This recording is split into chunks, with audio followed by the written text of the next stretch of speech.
बेटी के दिन नियारा गइले पापा समुझा गइले। बेटी के दिन नियारा गइले चाचा समुझा गइले। अब बेटी भइलो पाहुनावा समुझी चलया गना। अब बेटी भइलो पाहुनावा समुझी चलया गना। पापा जे दियावा निकाले जैसे रे जल माछर। पापा जे दियावा निकाले जैसे रे जल माछर।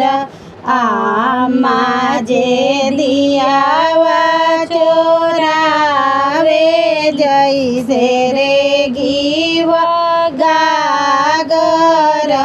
आमा जे दियावा चोरावे जैसे रे घीव गागर। पापा के छतिया बिहरी गइले जैसे बिहरे काकर। चाचा के छतिया बिहरी गइले जैसे बिहरे काकर। आमा के नैना से निरडरे जैसे भादोरी छुए। चाची के नैना से निरडरे जैसे भादोरी छुए। बेटी के दिन नियारा गइले भैया समुझा गइले। बहिनी के दिन नियारा गइले भैया समुझा गइले। अब बहिनी भइलो पाहुनावा समुझी चलया गना। अब बहिनी भइलो पाहुनावा समुझी चलया गना। भैया जे बहिनी निकाले जैसे रे जल माछर।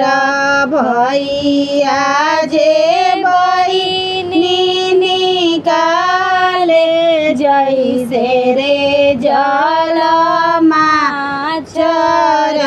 भाभी जे ननदी चोरावे जैसे रे घीव गागर।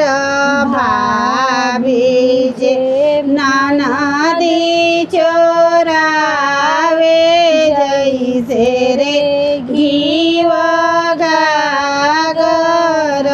भैया के छतिया बिहरी गइले जैसे बिहरे काकर।